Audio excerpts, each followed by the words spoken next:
আমি যা দেখেছি তাতে মনে হচ্ছে আমাদের শ্রদ্ধেয় প্রফেসর কেন্দ্র সাহেবকে একদল লোক বোকা পেয়েছেন। নির্বাচনের পরে দেশে নতুন সংসদ আসবে, ও যেই আসুক, এনসিপি আসুক, জামাত আসুক, বিএনপি আসুক, যেই আসবে তাকে আমরা সালাম দিয়ে মেনে নেব। যা কিছু সংস্কারের রিপোর্ট আমি পেয়েছি, যা আমি দেখেছি, আমি যা দেখেছি তাতে মনে হচ্ছে আমাদের শ্রদ্ধেয় প্রফেসর কেন্দ্র সাহেবকে একদল লোক বোকা পেয়েছেন, যা কিছু তাই বলে যাচ্ছেন, বলে যাচ্ছেন। ওই লোকগুলো যারা সংবিধান নিয়ে নতুন করে লিখতে চায়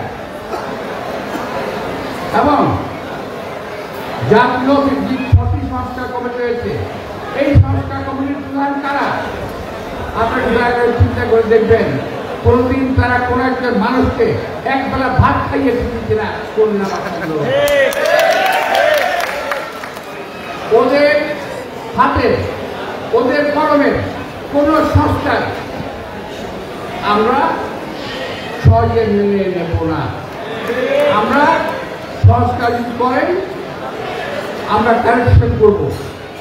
বিএনপি যে কারেকশন করবে, অন্যান্য রাজনৈতিক দলগুলোর সঙ্গে মিলেমিশে আমরা সেগুলোকে ঠিক করে জাতির সামনে উপস্থাপন করব।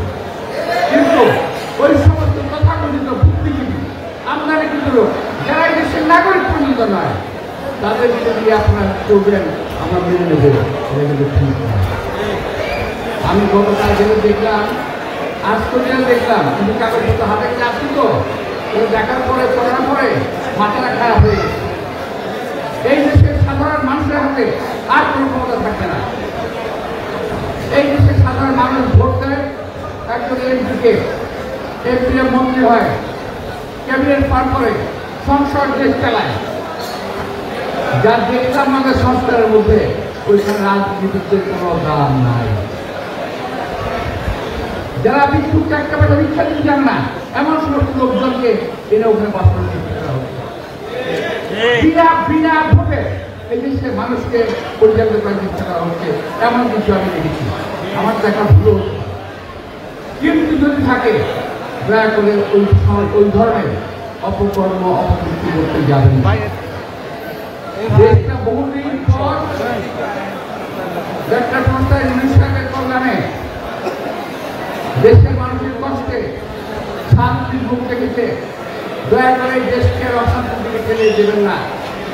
কয়েকজন তথাকথিত বুদ্ধিজীবীর পরামর্শে দেশটাকে কখনই আর অশান্তির দিকে ঠেলে দেবেন না। আমার শান্তি চাই। এই দেশের মানুষ বহু জেল জুলুম সহ্য করেছে,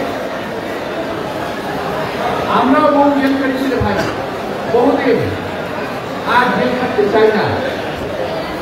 দেশের মানুষকে জেলে দিতে চাই না। দেশের সাধারণ মানুষ ভালো থাকবে, এই কারণে আমরা করি। সুতরাং অনেকে বলেন বিএনপি সংস্কার চায় না। আজকে আমার কথার মধ্যে থেকে অনেকে বলবেন না কেন যে আপনার সংস্কার বেছে নিয়েছে। আমি সংস্কারের উপরে চেপি নাই। আমি বলতে চাই, নির্বাচনের জন্য যেগুলো সংস্কার প্রয়োজন, নির্বাচনের জন্য, আমি আবার বলছি, নির্বাচনের জন্য যেগুলো সংস্কার প্রয়োজন, ওইটুকু সংস্কার করে শুধু নির্বাচনের জন্য।